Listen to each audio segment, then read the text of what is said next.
Hey there. Before we start this episode, I wanted to jump into your ears straight away and let you know how you can support us best with this podcast so we can keep this going. So, the most important thing that when you have listened to this episode would be share, share, share. Spread the word, drop our name, drop us in the conversation. If you see a question popping up somewhere, say, the Damn Parenting Ladies, they have an episode on this. Pop the episodes out, get us into the conversation of the communities. This is the best way to support Eva and me.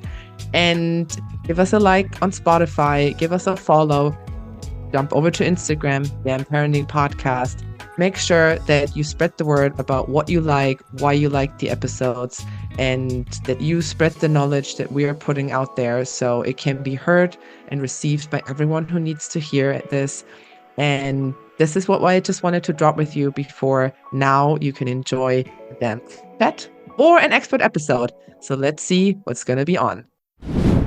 Hi, and welcome back to another episode of Damn Parenting, your English-speaking parenting podcast from Amsterdam, the Netherlands. As always, we are your hosts, Eva and Maren. And today we are delighted to have maybe a familiar sound to many people with a voice, as she has been on before back in May during our maternal mental health. This is Erin from Today I Was Asked. Hi, Erin. Hello. Thank you for having me again. Thank you for coming back. Honestly, your voice, Maren has been raving about how soothing she felt about hearing you talk. And honestly, your story in itself, for people who don't know, Erin is a relocation counselor, consultant, and coach, and she provides emotional support, counseling, and tips and connections to those who have relocated here in the Netherlands. She has an abundance of insights. She has her own personal experience, which she's actually going to share with us here today. As today, we are continuing on the conversation about getting back to school. I know it's August. So keep calm. It's still a little bit away, but at the same time, let's also prepare. You can always save this podcast and save until the last week of August when you do actually have to prepare for the first week of school. But Erin is going to join us now and talk to us basically first about her own personal relocation story as she moved here with her son. But then also let's really get into the insights she'll be able to help provide anyone who's either starting school, so they'll have a 3 turning 4-year-old, or they're relocating here with a 4-year-old or a 5-year-old or so on. And she's going to save this episode, like even if it's just for the voice, right? Thank you. So tell us your story.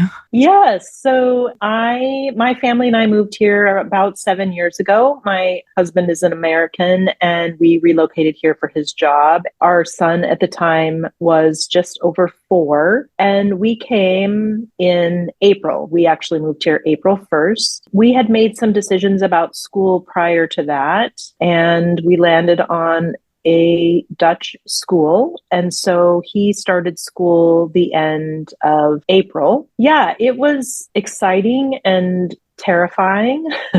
The thing about starting school in April is that many people maybe know this, but there are a lot of holidays in the spring in the Netherlands. School goes until, depending on the year, mid-July to end of July. So there's a lot of stops and starts that happen. And I think as hard as that is for parents, just from a scheduling standpoint, it was a really good way for us to start our son into a new school where he didn't know the language. Soft launch.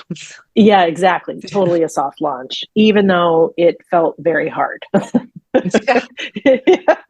Yeah, it was really hard. It was hard for him. It was hard for me. But looking back on it, that difficulty really only lasted a few months. Of course, at the time it felt harder, and longer. Yeah. So I remember taking him to school the first day and he was on the back of my bike and he was so excited and happy. I think, he hadn't been around any kids for a month. He started the end of April. I think I said that. And then I took him into the classroom and then I left and then I cried the whole way home on my bike because I just was like, what have I done? What have we done? Did we make the right decision? I had no idea.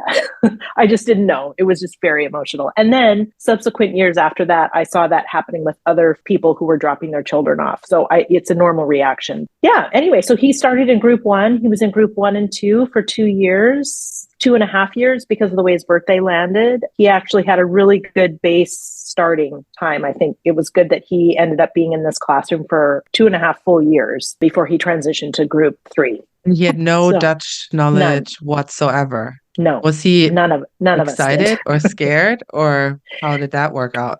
I think he was excited mostly because he wanted to be around kids. I don't think at that age he really understood what was happening and how it was going to impact him. But we did see it, the stress of it on his behavior. And it's common, for kids to hold all their stress in and then release it when they come out of school and with those that they're most comfortable with. So we did have a lot of challenges after school, a lot of tantrums, just crying. And I just tried to build a routine at home to help support him because he seemed fine and the school was saying he was fine at school and he was fun and he was having fun and really all the behavior stuff we saw after he got home from school. When they're exhausted. When they're exhausted and they have been feeling stress all day long and then just can release it when they're around their people that are comfortable for them. That's normal for any kid. And adult. And then, yeah. And, I think, so he had school for a few months, off and on, stops and starts. And then we decided to enroll him for a few days a week in the BSO after school, which really helped immerse him. And then because we did that, he was able to go to a couple of days of what they call camp for the BSO. So it was longer days. So we did that for a few days and then he broke his arm. And that was quite challenging all around, just because it was our first introduction into the medical care system. He was at school when it happened, all this, just the navigating all of that was very, very difficult.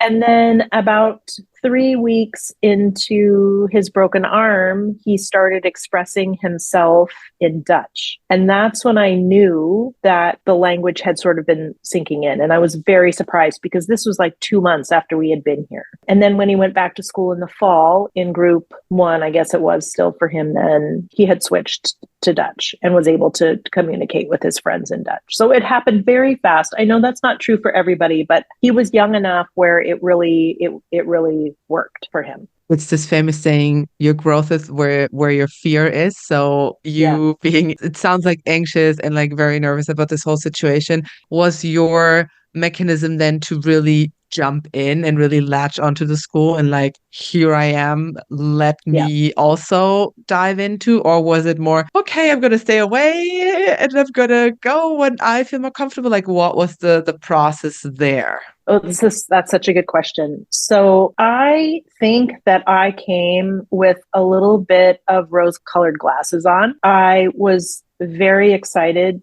to move here. I have always had an interest in other cultures. It's just always been who I am. I've always wanted to live in Europe. So I was just I was so excited and really wanting to learn as much as I could about everything. So what that did for me is I just dove right into the school. I wanted to know everything about the culture, the curriculum, the people, the traditions. So I just went straight in. And I wanted to meet everybody that I could. And I think I'm glad that I did that, because I think if I would have isolated myself and stayed out of the school, it would have been a really difficult time for me. And I really would have been beating myself up for the decision that we had made for our son. Because I just think I don't know, as an American coming here, I feel I felt very lucky. My family felt I was very lucky to be having this experience. Everyone that I told that was coming was this is such a great experience. It's never, even if your son learns another language and he never speaks Dutch again later, you're training his brain, all these are positive things. And then you're living it and it's a different experience. So I'm really glad that I went in to the school being very interested and really wanting to learn everything. And I think that really helped me. It really helped me. And I think it helped my son too, because I was involved, right? He saw me there. He saw me connecting. He saw me being interested. I think that helped as well. It was very emotional. It was still, it was still frustrating and hard and scary and, lots of doubt, but it was also really wonderful, really great. I mean, I just remember feeling proud about so many small little things that I was accomplishing and that he was accomplishing. I was going to ask, so what were the positions that you took in your school? Because not every school has all the same positions, but what kind of positions were you taking in your school? I think that really I didn't do anything that for those first few months, except for just really get to know the teachers. So at that time, we were able to go in every single morning and drop the kid off, and I would drop our child off and say hi to everybody. And you really got to connect with the parents. And I made an effort to do that every single morning. And then I picked up every single day. So I had the luxury to be able to do that. And I just made sure to be there a little bit early, and just so that I could just start connecting with people. And then in the fall, I started paying attention to just the things that were becoming available for parents. For example, right off the bat, if I remember correctly, they went on some sort of school trip. And Group I was like, what? Yeah, these little 4-year-olds are getting on a bus, and where are they going? And there's no waiver for me to sign. Like in the US, you need to be signing your life away. Yeah. And I was like, they got on the bus and they went, and I was like, bye. I didn't really realize that I could be part of that. Somehow I missed that. So anyway, so then I was like, okay, I need to figure out how to be involved. And he had a really wonderful teacher, and she was very used to dealing with international parents. So she would be specifically targeting people to say, do you want to be participating in this? Or here's an opportunity. So in the fall, I did not do the school trip. They had a parent night, and I went to that, and it was all in Dutch, and I had no idea what was being said, but I went and I met people and made my presence known. The other thing that I did that year was I helped with setting up for Sinterklaas, like decorating the school and taking down the decorations. And then also I was invited by the teacher to be one of the class parents during the first Kerst dinner. And that was so nice. It just felt, everything was in Dutch, but it was just so nice to participate in it and see that tradition. And then they had some parent committees that they asked for parent involvement in. And I just was like, I'll go. I had no idea. You're really throwing yourself in. I really did, because I just didn't know. I wanted the school to know me, and I wanted to know them, and really learn about the school. I think, maybe a lot of people, maybe some people, maybe just me. It's that thing of going to the school, and as you said, you were going to the parent-teacher meeting and everything's in Dutch. Mm-hmm. How do you manage that for anyone who's just moved here and they have not one word, a yeah or a nay? They are literally going in, and it's a case of sometimes, and it can happen, some teachers just don't have a great amount of English because that's not part of what they need to know. How is it that you got through the translation issue? So before we picked the school, we did ask at the school if we would be able to communicate in English for important things. And they said yes. And the teacher speaks English as well. So it won't be any problem when you go to parent-teacher conferences or meetings. And it turns out that the teacher did not, and she did not feel comfortable speaking in English. So we all did our best. And in group 1 and 2, it really was minimal in the sense of, you're not talking about academics. In the beginning, we made it work. The teacher did speak English. And actually, she has, of course, beautiful English. She just maybe didn't feel as confident about it. So it worked for us. But I do know other people who in other schools did bring interpreters with them. And over time, did bring a friend with them. Or I even had a Dutch language teacher who I had asked if she would come with me. It ended up not happening. But, you can find people to come with you. And many people do that because it just makes you feel better. Maybe that would also be an opportunity to get into touch with the other parents, reach out to them first, see who's your kid hanging out with, get in touch with the parents, be like, hey, is there someone who can take me under their wing and shadow, or I can shadow them and make connections towards that also. Yeah. And I think in the beginning, it's hard because you really are just forging those relationships. But over time, over the years, you will have those people, and you may not want to bring them with you to the parent conference. You may or may not, and they may not have time. So it might be better to bring a neutral person, but they are your people to go to say, what does this mean? Should I do this? Just if you can find someone who's a local, which I actually happen to have a really good friend, a couple of really good friends who have just been guiding me, and I can run things by them. Like, am I overreacting? Is this weird? Is this, it really helps. It really helps. But that took a few years. And, that's just part of building relationships and connections, is that you have to do that. You have to nurture those relationships over time. These good friends of yours, are they Dutch? Yeah. So this is actually a conversation that has been brought up in the previous past. Managed to become friends with the Dutch people. Tell us this. Yes.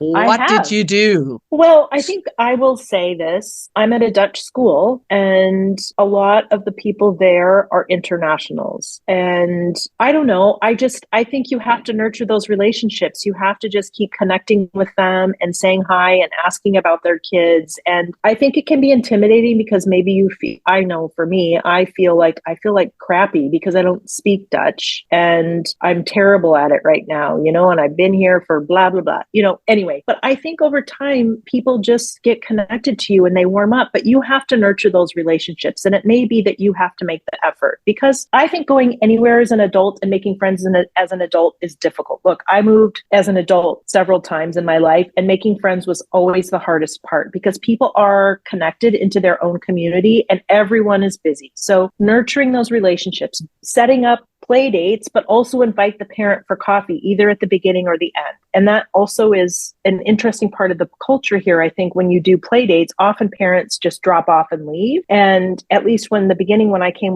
with our son, there was still like the parent was also always there. And it was almost like you wouldn't, I don't know, the parents always stayed together. So here I felt like it was also very clear, please come and drop your child off, or please come and have a coffee. So if you get real clear on what your expectation is around those connection points, I think then that also helps with building relationships. Yeah. That's actually something that I've seen actually asked several times, is this whole thing of my child's just started school and there's, a play date's being requested. What happens here? Because no one's really sure. And you just don't want to ask, like, am I allowed to stay? Or, for me, we've had play dates with another Dutch family. And it's a case of, I was dumbfounded when the message was, oh, would you like to come over? And if you would like to stay, you're welcome. And I was like, what do you mean if I'd like to stay? What do you think I'm going to do? Leave my child with you? Like, I don't know who you are. I was just so, are you insane? Like, my daughter's 3. Like, why would I leave her with you? So I stay. That's very different. Yeah, it is. When we first moved here, my son was invited to a lot of birthday parties, and I always went and stayed because that's just what I thought I should do. And at one point, one of my friends said to me, I was getting to know her, and she was a Dutch woman, and she said, parents don't stay at the birthday parties. I was like, okay. I mean, I was fine. Actually, I was so glad for her to say it because I didn't know. And what I should have done is asked, and I didn't. I think sometimes when you're just so overwhelmed with all the things that are coming to you, you don't even think to ask, like something maybe normally that you would do. And when she said that to me, I was like, thank you so much for telling me. I just didn't know. And now I know. There's just a different level of, I'm like you, Eva, in the US, I feel like there's so much around not wanting to leave your kids with strangers who you haven't vetted and who, whose car are they going in? And, oh my God, they're going on a bus. Are they going to wear their, here, there's just less of that worry, I think. Absolutely none. You mean? I have actually seen at some children's play areas, I don't want to name it, I guess, I've seen where like parents bring in their children, the children have a table where there's a birthday party, and then the parents relieve you like, oh yeah, I'm off to do, I've got an hour and a half or 2 hours. And I was just thinking, like, I don't know if it's just me, but like anytime you've had ballet classes or art classes or whatever, and your child gets to go into that for 1 hour, you technically walk outside and you're like, well, now I have like 50 minutes. What can I do with 50 minutes? And half the time it's like, I have to go and sit in a cafe now for 50 minutes because it's not long enough. But with birthday parties, it's equally that thing. Like when I have like my daughter's birthday party, I want the parents to come as well, because I'm like, yeah, it's a social occasion. For me, it's a gathering of everyone. Yeah. And I would like to see the parents to have a chat while the kids play. It's that kind of element. But I guess this is going to be something I'm going to have to learn. Yeah, because I think unless you're very clear, then the parents are like, thank goodness I'm dropping my kids off for 2 hours. I really cast outer. Yeah. But it's reciprocated, right? Because then you're the host and then they're the host and then it keeps going, right? So anyway, it's all very interesting. But I guess my suggestion is just ask the questions. Just like I don't know. I'm not from this culture. Is this the norm? Am I supposed to leave? Am I supposed to stay? How do we figure this out? Like, I think people are open to those questions, and they're happy to tell you. They're happy to tell you. Okay. This is effective 12 months of a year. This has nothing to do with just September. No, it is not. Do you hand people like these leaflets out when people relocate here? Are you kind of like, by the way, here's a sheet about going to birthday parties. Here's a sheet about the school trips. Here's a sheet about... I do have something around Sinterklaas that I often email people. And I have sent emails to people around my suggestions and my tips. And I probably will put some things. I'm in the process of updating my website, and I probably will put some things on there as well. What's your website, both so anyone listening can know? Well, we'll have it in the show notes as well. Yeah, I'll give it to you later. Okay, ominous. Okay, it'll be in the show notes, yeah. Ladies and gents, so you'll be able to find it more there. Yeah. Yes. It'll pop up when you give us a 5-star review. When you click that 5 stars, then I will the do gate that, opens, and then we will release the website. Okay, great. We are that technologically advanced. And when it comes to when people are arriving, they're going to be arriving in different stages throughout the year. Yeah. So, for example, you arrived in April and you were able to explain, which sounds very blessed, more like the fact that you had like a stop and start and there was a very smooth transition going in. And then you had the summer to reconnect and then you could start school again. For people coming in, and the fact that, I don't know if everyone knows this, in the first group 1, you're allowed to take as many holidays as possible. What would your suggestion be to that for group 1? Should it be a case of, hey, take as much holidays as you think you can, enjoy it? Or for you, are you thinking as a relocation person, kind of like, look, you've just moved here, really just keep them in school for the first year, give them that space, that function if they've just moved here? So I think it's actually based on age, right? So at 5, you have to be in school. It's the law that you have to be in school. So however that ends up for people, it could be group 1 or part of group 2. And I know plenty of people who took their kids out before 5 to go on long trips because they could. But I would say the majority of the people that I knew that were internationals did not do that. And I think you just need the stability. I think it's complicated because, you want to go back to see your family for the holidays over Christmas or something like that and take advantage of it that way. But I think when your child is adapting and adjusting, your whole family is adapting and adjusting, and language is being learned, I think the better the stability is more important, if you ask me. I just think that that's the most important. I think a few days here and there is not going to hurt anything, but I just, you want your kids to start getting used to school and play dates and all the socialization. And then if the language is another thing on top of that, it's just the more they're exposed to it, the better. And the easier it's going to be for everybody in the long run. No, I'm just thinking that because we've been here, obviously my child was born here. So it's a case of like, we have a very different aspect going to be happening, because in group 1, I'm like, I'm going to try and max out the most I can of the first year, because that's it. You're kind of stuck for the next 14 years. Is it? Yeah, it's a big adjustment. I mean, this being tied to a school schedule is a huge adjustment for parents. And I know and financially that really, financially. And I just think, it's just it's a whole new way of the family sort of living and doing things. But I don't know. I mean, I think it's just, in my opinion, I just think it's not a good idea to take your kid out of school for a huge amount of time when they're in that very first learning phase. Yeah. So speaking about older kids, for people who are arriving with children, say, who might be 6, 7, 8, 9, or 10, is there anything that you can kind of attribute to that? Because some of them might be able to go into a bilingual school, but equally some might be sent to those, I think they're like Dutch integration schools, where they basically go straight into the language. Is there anything parents will be able to learn from how to help support their children that way? Well, I think a lot of it's the same. So I'm not an expert of the timing of that, because that's not what happened for us. But I do know that there are newcomers classes. And that's, I think, what you're referring to, where I think you have to be 6 and above to go into the newcomers class. And that's where the kids are fully immersed in the Dutch language and then eventually transition into the Dutch school. I think my tips would be the same there, in connecting with all of those families, connecting with those those parents connecting with the school. You can still be as involved with the school. I just think it's a different age and connecting with friends is different. But I do know that, for example, the school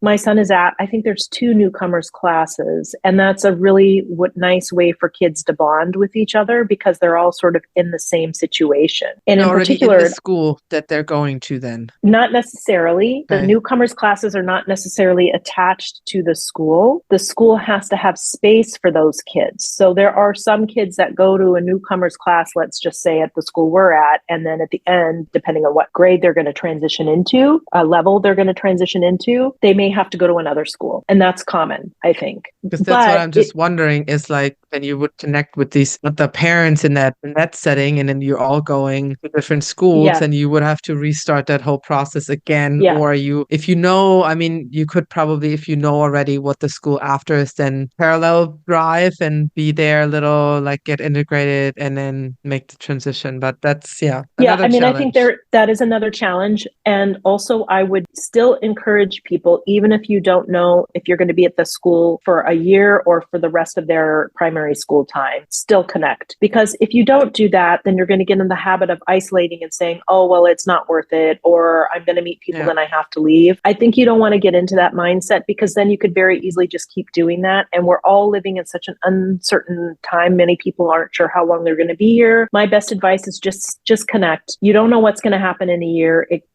and you may still stay friends with those people even after you leave. You'll have a support system. And then the other advice is if your child does transition from a newcomer's class to a different school, then reach out to that school and say, and I think we talked about this in the previous time, is find a buddy, contact the school and say, do you have someone that I can connect with? Do you have someone that would be willing to talk to me about their experience so that you're already integrating into the school? It's different ages, it's different developmental challenges, it's different, all sorts of different things, but it's the same as a parent, just connect.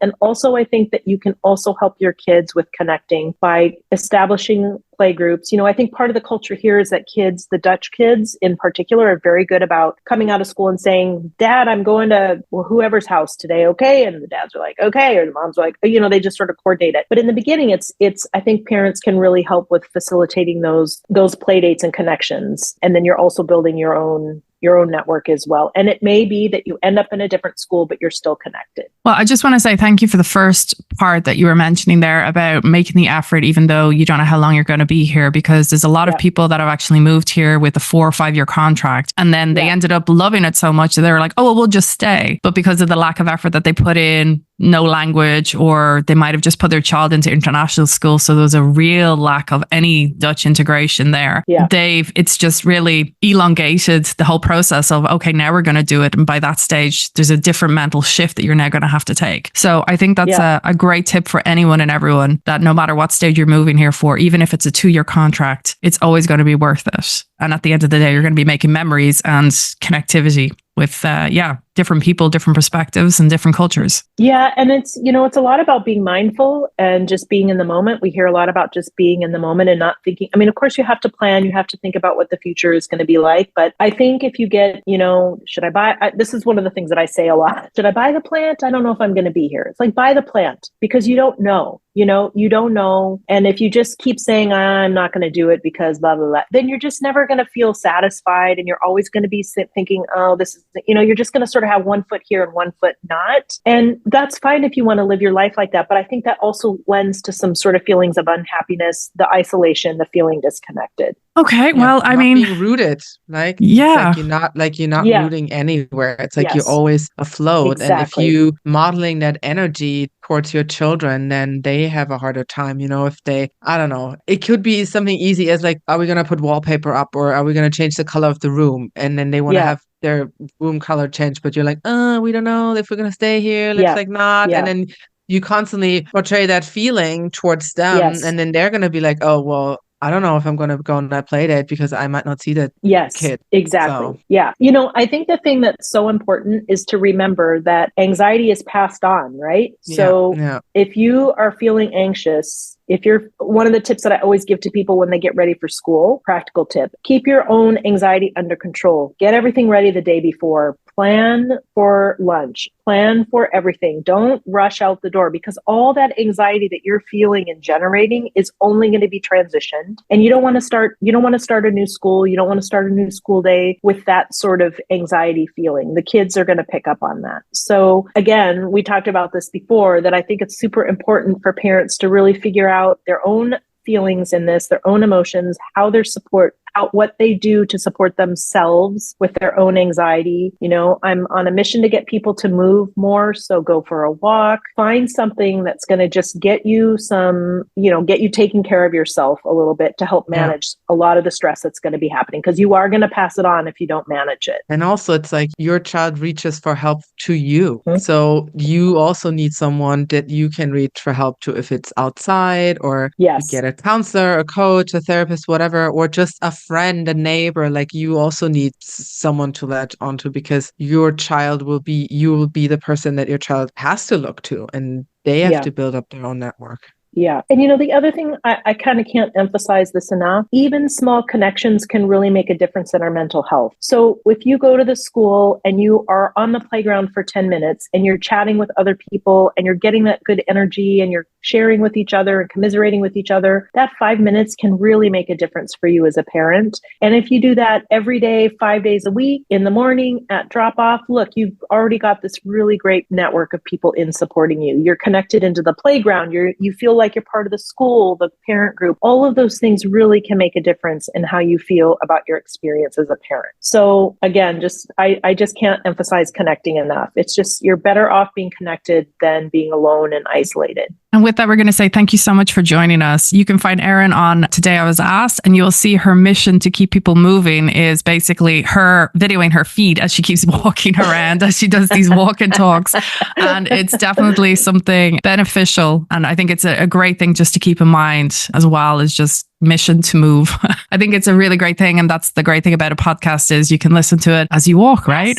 Yes. That's when I listen to most of my podcasts. So anyway, thank you guys so much for having me. It was just really nice to be on again. Well, thank you so much. You're full of insights and knowledge, and it's always wonderful to hear your voice and your demeanor. I think is a great thing for people who from anywhere around the world is going to feel very settled in to listen, because you make us feel like we're in the arms of knowledge and support, is the only way I guess I could say that. Thank you so much. And if you want to make your first step towards moving, you better move your thumb over that subscribe button on your podcast player, and you subscribe to our podcast so you don't miss out on any of our episodes. We're coming out every Wednesday and every Monday with 2 episodes. Mondays are the Damn Chats. Wednesdays are expert episodes. You can follow us on Instagram, Damn Parenting Podcast. This is where you find all extra information about our episodes. We have little sneak peeks of who's going to be on next week. And we also have little cheat sheets for you where we gathered the most important facts out of every episode, where you can take a quick look of what's being talked about this week. And if you want to support us more, like and share this episode with anyone that you know. Drop us into the conversations when you're scrolling through your feeds on Instagram, on Facebook, and you see a question. Please make sure that you share episodes that we have released about certain topics. Drop us in the WhatsApp conversations, or when you're meeting with a friend, chatting over a coffee. Just mention us, bring us into the conversation. That really helps us. Give us a 5-star rating on your podcast player so we can be seen by other people. And if you want to be on our episodes, reach out like Erin did. She wrote us an email about a topic, and then here we are, second time recording. So if you have something that you want to talk about with us, then reach out to us. Instagram is the best platform to reach us, Damn Parenting Podcast. With that, we will hear you on the next episode. Thank you so much. Bye-bye. Bye. Bye.